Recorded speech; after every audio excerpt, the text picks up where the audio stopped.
Does Thumbtack generate quality leads for landscape companies? Should you be making Instagram Reels? What about SEO? Check out today's episode where I interview a successful landscape architect about how he's using Instagram Reels to generate leads. Plus, hear me answer some of the questions he has about social media and search engine optimization that landscapers are asking me all the time.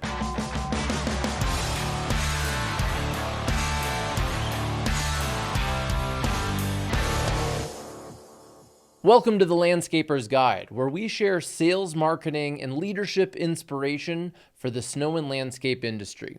My name's Jostes, and there's nothing better than eating some beef jerky while you listen to this show. So I'd love to send you a free bag of my favorite jerky plus our Landscaper's marketing toolbox. So just tell me where to send it at landscapersguide.com/toolbox and see our show notes for a link. All right, everyone, welcome back to the Landscaper's Guide. Today, I'm excited to interview Michael Ashley from Michael Ashley Landscape Architecture. They're a design build firm in the Kansas City region. Michael and I actually connected on Instagram. We had an Instagram post that was like, hey, do you want to be a guest or check out our podcast? And Michael, you commented, hey, when's my interview? And we just kind of started messaging and one thing led to the other. And I'm excited to have you on the show. So tell us a little bit about yourself. Hey, thank you for the introduction. Yeah, Michael Ashley here, landscape architect, design build guy.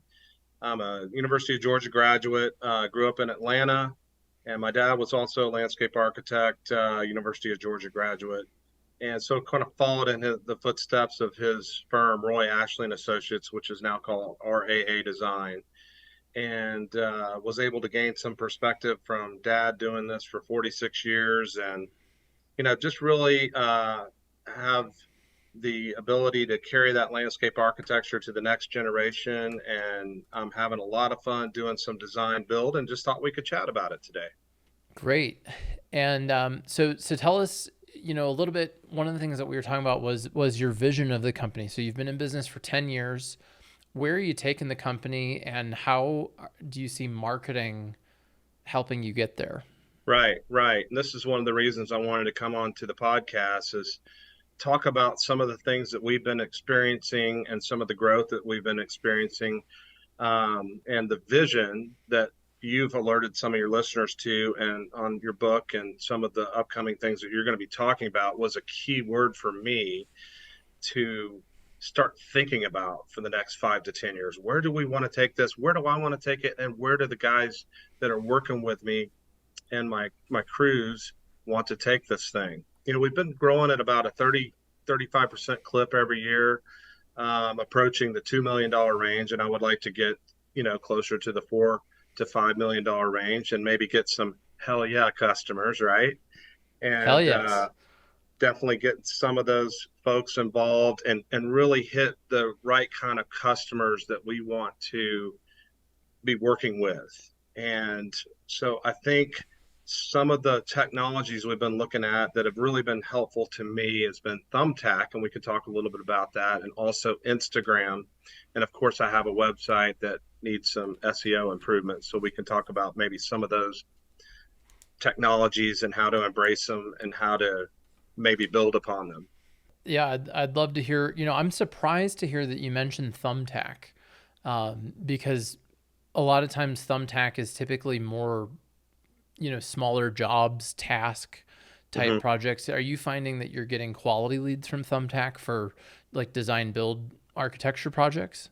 Yeah, it's actually been pretty good to me over the years. And we have about 50, 60 rankings on there, mostly all 5 stars. We've maintained about a 4.8 star rating, and the folks see that. And I will say there's a lot of leads on there that are sort of smaller jobs, but we still have a 2-man crew to go out and do the smaller jobs. And then sometimes during the course of each year, and I've been with them now for I think 7 years, we will stumble upon a $100,000 plus job.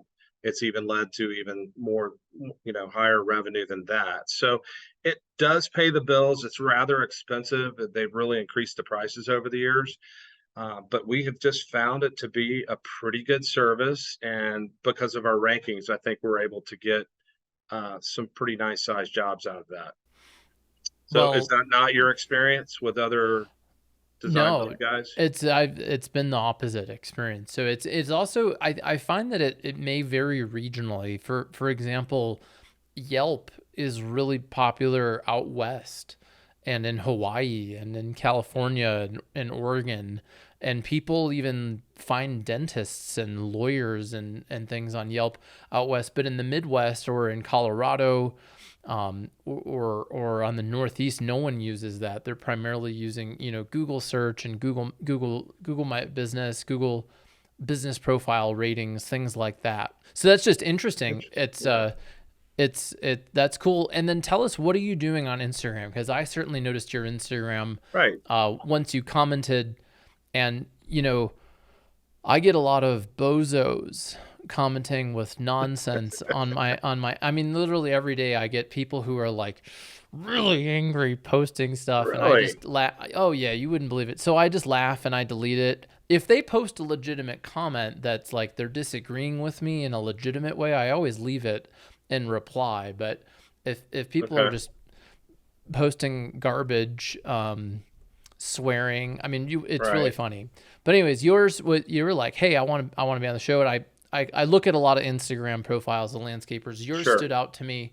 One of the things that you're doing that I liked was the videos that you're making, and you've sent me some of them. So tell us a little bit about the reels that you're making on Instagram for your projects. Absolutely. On Instagram, I kind of have been doing it myself. Have some office uh, gals that are helping me with some of this stuff too. But I think it's really important. That was another thing that I caught on to what you've been talking about is that taking good photos and good videos, not only during the construction process, before and after shots. And then I have really found lately that they've got on Instagram these little templates that you can find on the bottom left, and you click on it and it's already set up for you. I mean, that's just Mm-hmm. fantastic that I can go to a template with music already calibrated for it and pop in my little shots there. And everybody loves good landscape. I mean, there's so few people that don't admire that. How can you not win with that? And so we've been doing reels with those templates, a lot of those lately, and I kind of switched to reels and kind of experimented with some of my own. And then I have plenty of the older posts that are more still shots and that kind of thing. But I think the reels for us have been very effective. And one other thing I'll mention, and I'll let you jump in, is that there's some boosting capabilities where you can pay a little bit of money for, I think, some very effective advertising to reach a broader audience, right? Mm-hmm. Uh, for, I don't know, a couple $100. And it also links into my Facebook page. Yeah. So yeah, a couple things. I think having a mix of the photo posts and also the reels is a good idea. And using the templates is awesome. The reels currently have a lot of reach, like people see them, and if you tag them and you start tagging things like hashtag Kansas City or hashtag whatever suburb you're in, that helps the algorithm. And you tag a location for the setting, it helps the algorithm understand where you are, and you can show up in people's search. So like when they're searching on Instagram, content gets suggested to them. So I personally use reels quite a bit, and I also do Facebook and Instagram ads. You actually commented on an advertisement of mine, right? So I can Right, target, right. I can target landscapers. Like you can get pretty dialed in with your targeting through the advertising, but you can also just click boost and waste a lot of money. So I think you got to be deliberate about what kind of campaign you're trying to do with people. And like for me, like I'm sending people to opt in to subscribe to my podcast, and then I have their email address, and now I can email them. I believe in marketing and social media. Like you should always be building your email list, because whatever platform is no longer popular, it doesn't matter, because people still use email. And that's going to likely push you closer to a sales conversation with someone. Right. I think that's a good way to put it. And I wanted to comment a little further on the boost. So on my boost, it says, do you want Johnson County, which we're in Johnson County, Kansas. That's where Mm-hmm. most of the money clients are. And, there's also Kansas City, Missouri, but would you like to do Lenexa, Kansas only, which is where our office, or Johnson County? Would you rather have more profile visits, or would you rather have more website visits? It gives you some choices. So I Mm-hmm. think that's a pretty interesting thing. I do not use Twitter. My brother is in Atlanta, and he's a big time commercial real estate guru, and he uses Twitter a lot. And I don't Mm-hmm. know if that's something that you would suggest or not, but I haven't. I've done a little bit on there, but it's mostly been Instagram, Facebook, and then the website. From a marketing standpoint, do I think landscape design companies need to be on there? Probably not. I would not prioritize it. I think Instagram would be the place to focus, partly because it's so visual and people go Right. there for inspiring content, design ideas, Mm-hmm. and then you can repurpose those videos onto Facebook too. Last year, Landscaper said that social media was the top driver of new leads for their business. So I think you're on track here. And I think that Facebook groups are very powerful. So like, I don't know what it's like where you live, but in my town, there's a Facebook group that's very active, and people often ask, hey, who do you know who does patios? Who do you know who does heating and air? Like, people are constantly asking for referrals.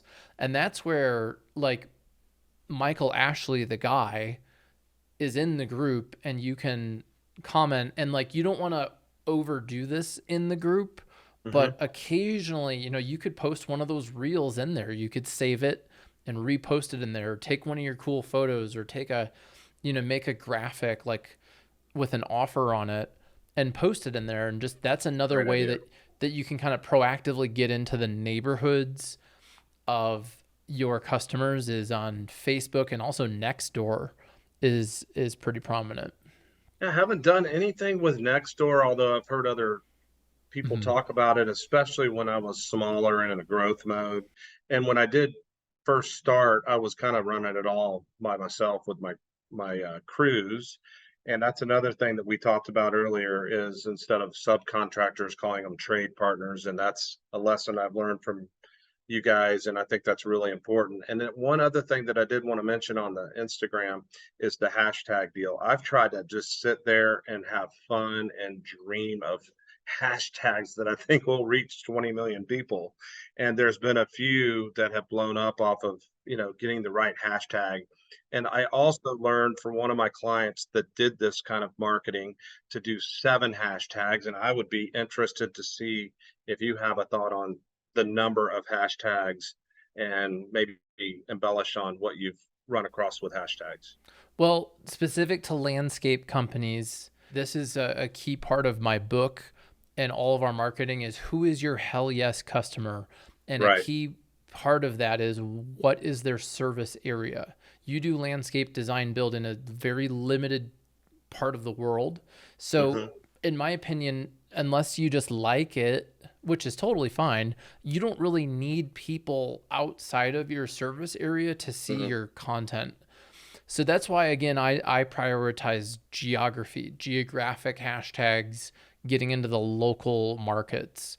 And then also, though, using a hashtag landscape design, that's another prominent hashtag landscape architecture. Some of those, the algorithm then starts to associate you with that. If people click on it and they watch all of your reel and they search for those hashtags, because a lot of people, will use Pinterest or Instagram, and they'll just search for landscape design. The other thing that I've seen that works is, especially with people who have a model like yours, whether they call it design build or some people call it design manage, where they're bringing in trade partners, is interacting with some of those other businesses. Or are there referral partners?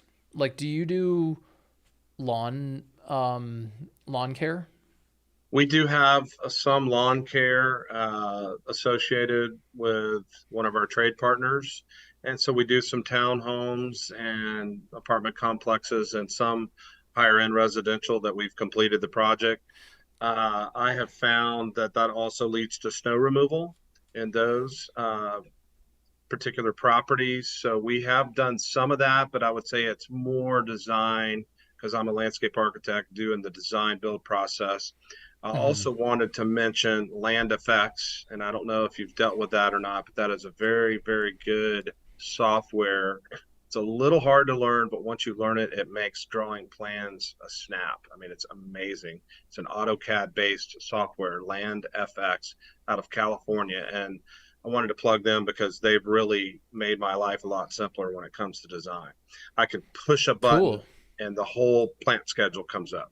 I mean, you can't get better than that, right? That's amazing. Can you tell me a little bit more about how you're helping some of your clients with this vision? I read a really great book called The Vivid Vision.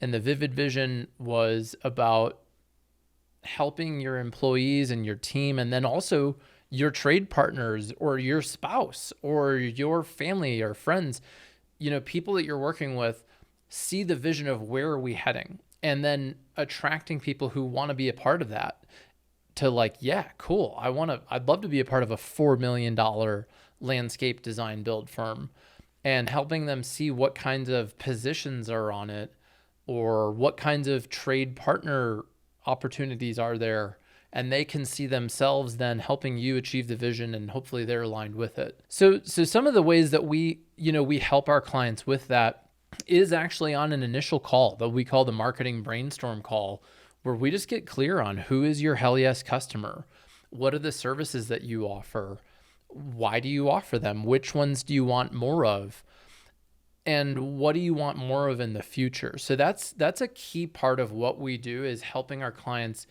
get clear on, well, what do you want next, and then what marketing do you need to do to help you get there. And that could be where we usually start with people is the foundational four, the branding and differentiation. Why are you different from your competitors is part of the vision, right? So our vision is to be the leading design build firm. Well, why? Why you over someone else? There are a lot How of do other you tell people. that story, right? How do you tell that story Yeah, and effectively? then how do you tell the story? And we help them in our book. We talk about 3 reasons to buy, and communicating the 3 reasons that people should buy from you over someone else. And then a lot of our clients help them with video. So I think there's definitely room, and I make a lot of smartphone video myself. But then there's also some professional video that we help clients with for like recruiting, or a video that they're going to send to every customer before the first meeting. And that helps the client see the vision of, hey, here's where we're heading. Here's how this company can help us get there. And equally important is, who is a hell no customer? How can Oh, we help yes, weed out people that you for don't sure. want? Because Yes. there's no shortage of people who want landscaping of some kind, but it's like, which kind of landscaping do you need? And are we the right fit for that?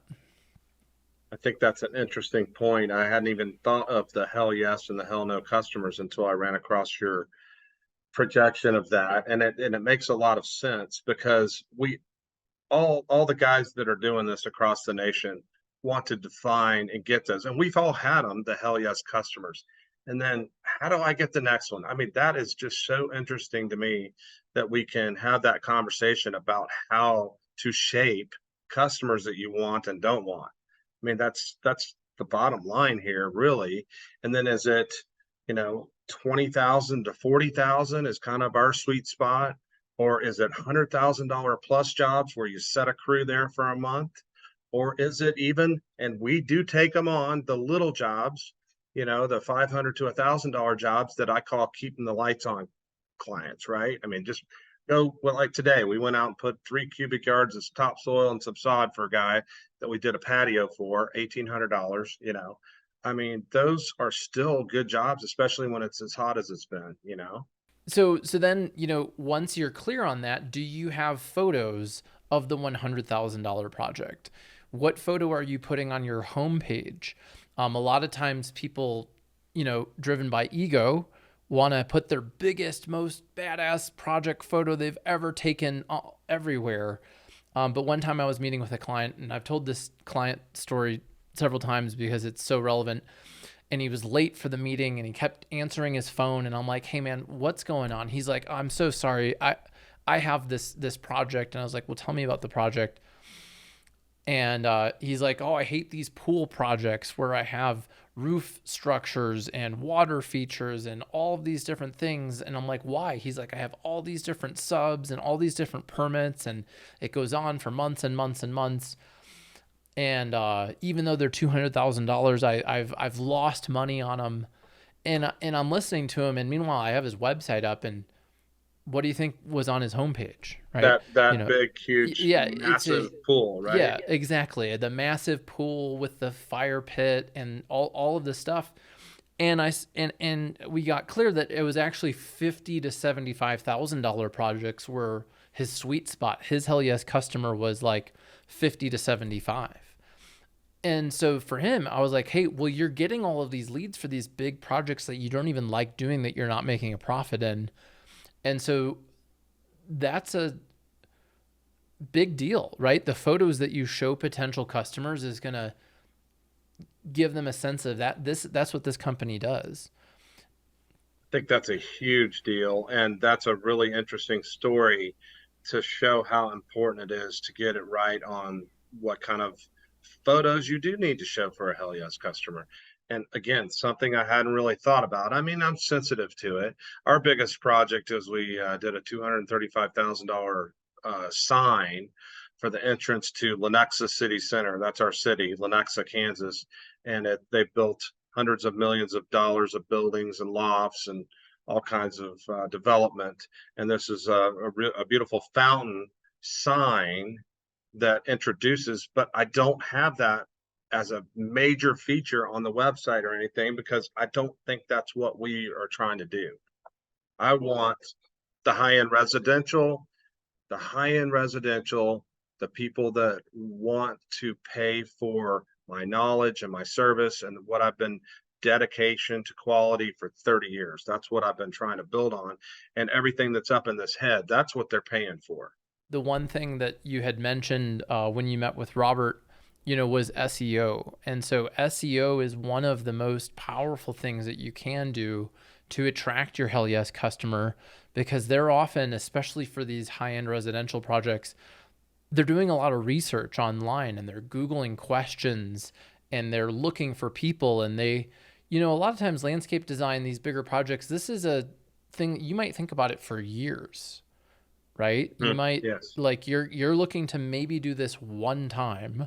Having a website that is the source of the answers to the questions that they have about budget. We build pricing guides on a lot of websites because people Google, how much does landscape design cost in Kansas City? And it's like, what do you want them to find? Like Lowe's or Thumbtack or Home Advisor or Wikipedia, or like someone that's not you, that's going to probably tell them a price that's a third of what it actually costs. Right. And now they come in with 1/3 price expectations. Or do you want to just help them figure out, here are the ranges? And that builds some trust with them. And does that help build SEO too, having the pricing on your website? Well, I can tell you that I have numerous clients who generate leads from the pricing page of their website, because people Google it. They Google those questions. So SEO is really, it's building content, writing content on your website that answers a question that somebody is searching.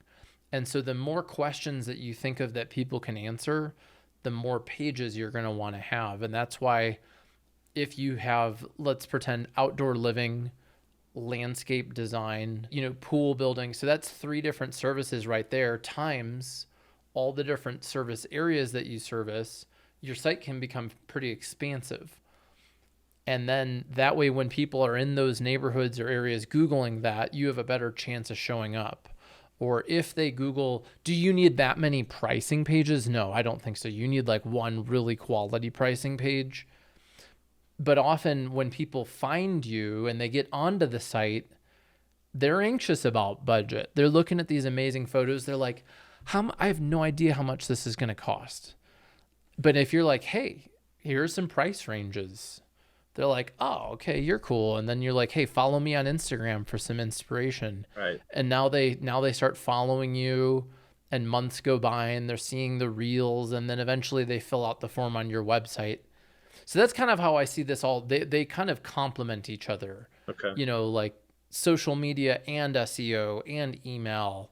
And I do a lot of print stuff, print postcards. That leads me to a question. How do you guys communicate? Because I've been interested in the possibility of starting an Atlanta office or, a St. Louis office. I mean, how do you guys get it together? I mean, is it through a Zoom deal or is it some other way to communicate? Yes. So it's through a number of things. One of them said the thing that I mentioned in that Vision podcast was we run EOS, Entrepreneurial Operating System. It's a way of leading the company where I have a vision, I have and then we create quarterly rocks. We have a weekly company meeting on Zoom. We have a really dialed in, but fill in the blank agenda broken down by department, and then it's Okay. color coded. So green, hey, the project's on track, client's happy. Yellow, hey, this project's behind in this issue. Red, hey, this client said they want to fire us, or something big is happening, right? So we have a way of running that meeting and prioritizing the issues first. And then we have department meetings. And then we use Asana. That's the task management program that we use. So we have a variety of technology from HubSpot. That's where we keep track of all of our notes from client meetings. So like I read the notes that you had with Quinn and with Robert Right. before I met you today. So I knew about that. I don't need to see them to read those notes, right? But they have to log them in there. So it's really, I think, having those systems in place for people to communicate in an organized way. With clients, when we're doing a project, we do a weekly project check-in call where we're reviewing deliverables. And then after a certain point, we typically meet with them once a month. And there's maybe there's no need to meet that frequently. But when we're in kind of an active build phase, we're having a weekly conversation. And then one of the keys is a simple Friday email. And I share this with all my clients. In fact, I just interviewed somebody today in the podcast who said they're doing this and they're loving it. It's a simple email that's like this. Hey, Jack, thanks for signing your design agreement. Your installation date is approximately here. And some of the things that we're working on right now are getting permits. We are sourcing lumber for your deck or whatever material. And that's it. We don't need anything from you at this time. Just a little check-in message. It's just a little message that lets the client know, like, all right, what's going on? To me, it's all about communication. And however we can effectively do that as landscapers across the country, and how we can make sure that we're being very clear about what we're going to do and when we're going to do it, and all the way through the project. I find that is the number one thing. People just want to know what's going on, and it doesn't have to be a long, drawn out conversation. All right, Michael. Well, hey, thanks so much for coming on the show. For people who want to network with you, I think they should follow you on Instagram. So tell us, what's your Instagram handle? I would love that. Instagram handle is MALA_LLC. MALA_LLC. Love to have some followers and be enthused on any comments or likes we can get. Cool. Well, I'll put that in our show notes, and definitely follow Michael there. And again, thanks for coming on the show. Thank you very much for your time today. When it comes to generating leads for your snow and landscape company, There's a lot of different things that you could do, like social media or search engine optimization, like we talked about on today's show, and a whole lot more, like Google Ads, video, email marketing, and so much more. It can feel overwhelming to figure out where to start. And frankly, many snow and landscape companies do it in the wrong order, which means they end up wasting marketing budget and not getting the results they need. So I've created a simple landscaper's marketing field guide that'll help you figure out which marketing you should focus on first, plus show you some examples of real landscapers that are doing it. So I'd love to ship you one in our landscapers marketing toolbox with a bag of beef jerky. And check it out at landscapersguide.com/toolbox. Click the link in our show note and we'll ship one to you. My name's Jack Jostes. Thanks so much for listening to the Landscaper's Guide. I look forward to talking to you next week.